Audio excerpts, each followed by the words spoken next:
Hello दोस्तों, welcome back to my YouTube channel Medcode medical lecture. दोस्तों, आज हम बात करने वाले हैं एक ऐसे प्रॉब्लम के बारे में जो काफ़ी लोग फील करते हैं, स्पेशली रात में या थकन के बाद।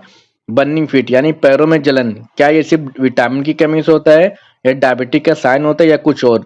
तो दोस्तों, इस टॉपिक को समझने के लिए वीडियो को पूरा देखें। एंड में हम बताएंगे इसके कुछ टिप्स के बारे में और इनके बारे में डिटेल में डिस्कशन करेंगे कि इसके कॉजेस क्या होते हैं, इनके किस वजह से ऐसा होता है और इनके साइन सिम्टम्स क्या देखने को मिले, जिससे आप समझ सकते हैं कि आपको क्या क्या समस्याएं हैं। और हम दोस्तों इस वीडियो में बात करेंगे इनके ट्रीटमेंट के बारे में, उसके कुछ टिप्स के बारे में। तो दोस्तों, वीडियो में एंड तक बने रहें। जो चैनल पर नए दोस्तों, चैनल को सब्सक्राइब करें और सब्सक्राइब करने के बाद बेल आइकन को प्रेस करके नोटिफिकेशन को ऑन कर लें। वीडियो को लाइक करें, शेयर करें और कमेंट करें। तो चलिए दोस्तों, टॉपिक को शुरू करते हैं। वीडियो में आगे बढ़ रहे हैं, पहले हम डिस्कस करेंगे कि फीट बर्निंग होता क्या है। जब पैरों में जलन, गर्मी, सुइयां चुभने जैसे या सुइयां चुभने जैसा फील होता है, उसे फीट बर्निंग कहते हैं। ये एक सिम्टम्स होता है, कोई बीमारी नहीं होती। यानी अगर ऐसा आपको देखने को मिलता है कि आपके पैरों में चुभन जैसा फील होता है, गर्मी का एहसास होता है, बहुत ज्यादा हीट जैसा फील होता है, जलन का एहसास होता है, तो इसे बर्निंग फीट कहते हैं। ये एक सिम्टम्स होते हैं कुछ डिजीज के कॉम्प्लिकेशन में, कुछ कुछ डिजीज के सिम्टम्स की कोई बीमारी नहीं होती। बट किस प्रॉब्लम का साइन हो सकता है, जैसे कि डायबिटिक न्यूरोपैथी हुआ या पेरिफेरल न्यूरोपैथी या टार्सल टनल सिंड्रोम। तो इन सभी के बारे में हम आगे वीडियो में डिस्कस करेंगे। तो पहले अब हम बात करते हैं कि इसके कॉजेज क्या होते हैं, यानी फीट बर्निंग के जो कॉजेज होते हैं, कारण होते हैं, वो क्या होते हैं। तो पहला जो हो गया डायबिटीज। अगर शुगर ज्यादा होने पर नर्व्स डैमेज हो जाती हैं, जिसे हम डायबिटिक न्यूरोपैथी के नाम से जानते हैं। उसके अलावा विटामिन B12 की डेफिशिएंसी से भी ऐसा देखने को मिलता है, नर्व वीक हो जाती हैं, बर्निंग फील होता है। यानी कि विटामिन बी की अगर किसी को डेफिशिएंसी है तो उसकी नर्व वीक हो जाती है और उसको ऐसा फील होता है कि उसकी जो फीट होते हैं उनमें बर्निंग सेंसेशन फील होता है।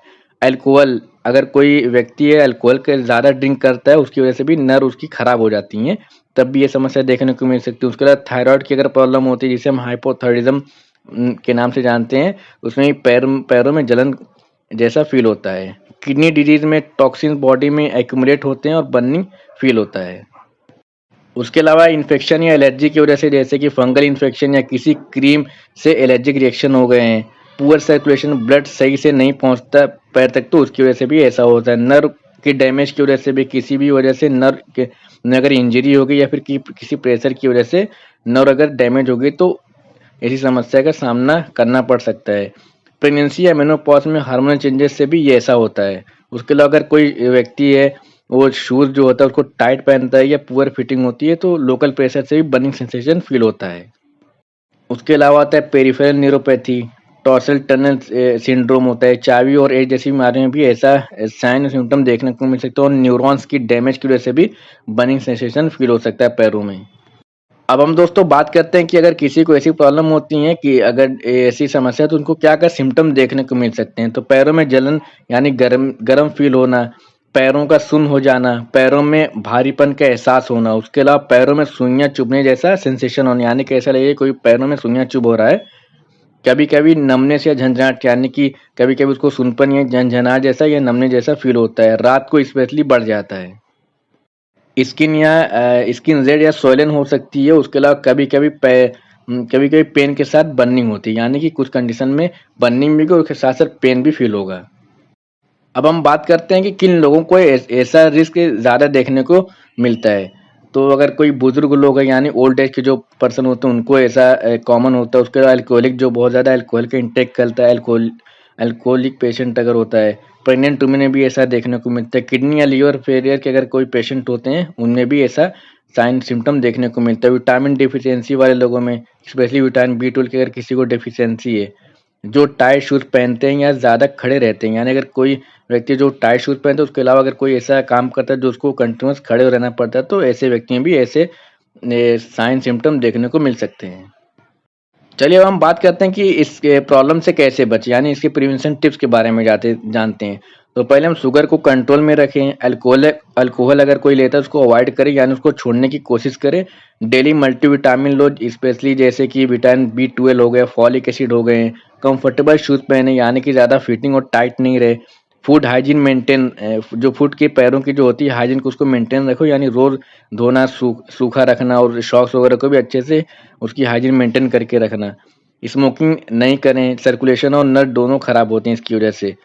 और टाइम टू टाइम चेकअप करते रहो, स्पेशली डायबिटिक पेशेंट में। अब हम इसके डायग्नोसिस के बारे में बात करते हैं कि हम इसकी डायग्नोसिस कैसे करेंगे। पेशेंट की मेडिकल पास्ट और प्रेजेंट हिस्ट्री के बारे में पूछें। पैरों के फिजिकल एग्जामिनेशन के करें कि उसमें हर तरीके से उसका फिजिकल एग्जामिनेशन करें पैरों को। ब्लड शुगर टेस्ट करें, जैसे कि फास्टिंग हो गया और खाना खाने के 2 घंटे बाद। उसके अलावा 3 मंथ का जो होता है जिसे हम HbA1c के नाम से जानते हैं, उसका भी टेस्ट करके देखें। विटामिन B12 लेवल को भी चेक करें। उसके साथ साथ TFT यानी थायराइड फंक्शन टेस्ट, जैसे कि T3 T4 TSH हो गया है।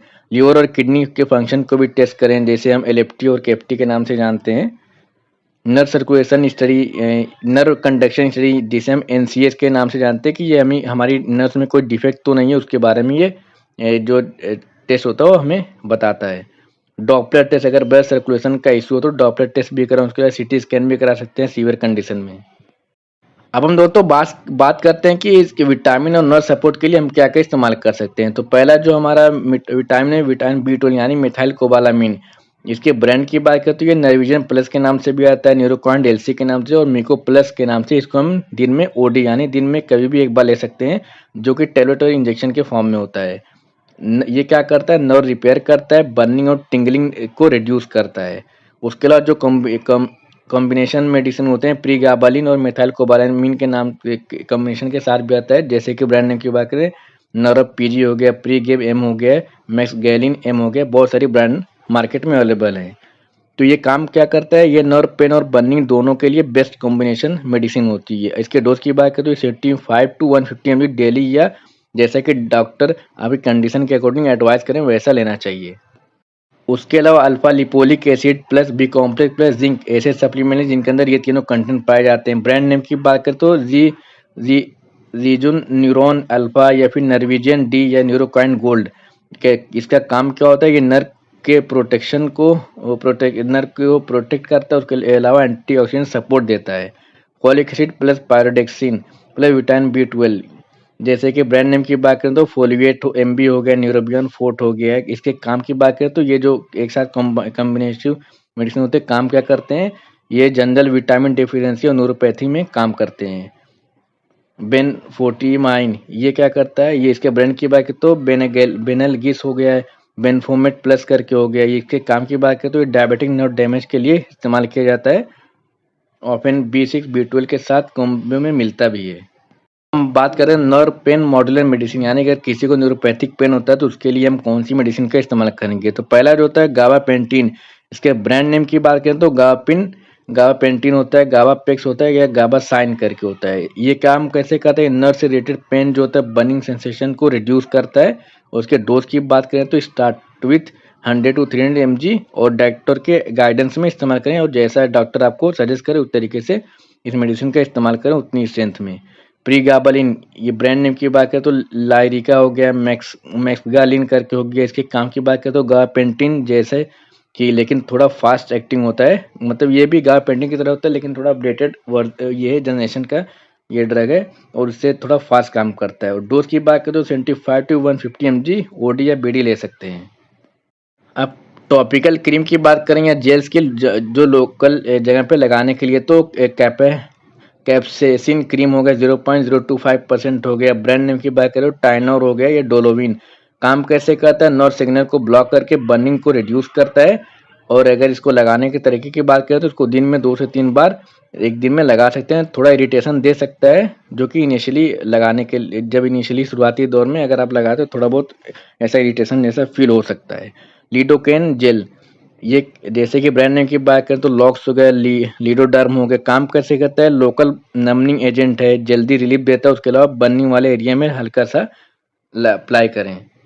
अगर किसी को एंटी फंगल के तौर पर अगर किसी को फंगल इन्फेक्शन भी हुआ तो उसकी जगह पर हम क्लोट्रिमाजोल क्रीम का इस्तेमाल करेंगे। ब्रांड नेम की बात करें तो कैंडिड हो गया, कैनेस्टेन हो गया है। उसके काम की बात करें तो फंगल इन्फेक्शन से बर्निंग होती है तो काम करता है।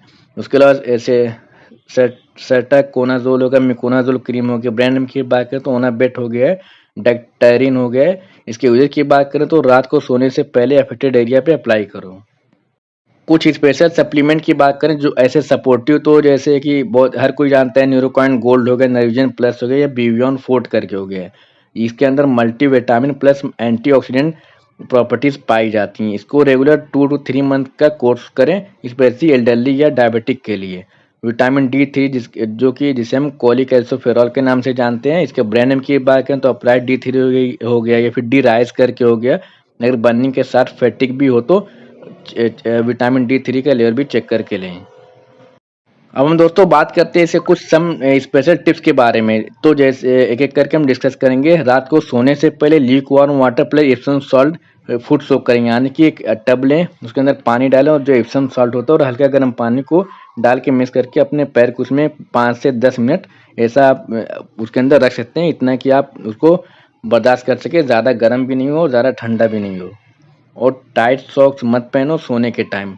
अगर डायबिटिक हो तो रोज पैर चेक करो, कट्स वुंड्स रेडनेस वगैरह तो कहीं आपके हाथ पैर में तो नहीं है। ऐसा फुट मसाज मशीन भी ट्राई कर सकते, जो मसाजर मशीन होती है उसका भी आप इस्तेमाल कर सकते हैं ताकि ब्लड सर्कुलेशन वहाँ पर अच्छा रहे। कोल्ड वाटर सोक, ठंडे पानी में पैर डुबोकर बैठें 10 से 15 मिनट तक। उसके अलावा एलोवेरा जेल ठंडी और सूथिंग होती है, उसका भी इस्तेमाल कर सकते हैं। मस्टर्ड ऑयल से मालिश कर सकते हैं पैरों की, जिसकी वजह से ब्लड सर्कुलेशन जो होता है उसका जो ब्लड फ्लो होता है पैरों को बढ़ता है, तो जो बर्निंग सेंसेशन होता है वो धीरे धीरे करके दूर हो जाएगा। फुट हाइजीन मेंटेन रखें, क्लीन ड्राई और कंफर्टेबल शूज़ पहने। तो दोस्तों यहाँ पे हमारा वीडियो खत्म होता है, हम मिलेंगे नए वीडियो में नए टॉपिक के साथ। जो दोस्तों चैनल पर नए प्लीज चैनल को सब्सक्राइब कर लें, वीडियो को लाइक करें, शेयर करें और कमेंट करें दोस्तों। और जो मेडिकल से रिलेटेड स्टूडेंट हैं किसी भी फील्ड में, मेडिकल से रिलेटेड किसी भी ब्रांच में, तो उनको वीडियो को शेयर करें, बहुत अच्छी नॉलेज होगी दोस्तों। प्लीज़ आप अपना सपोर्ट दिखाएं, चैनल को सब्सक्राइब करें, वीडियो को लाइक भी करें। थैंक यू दोस्तों।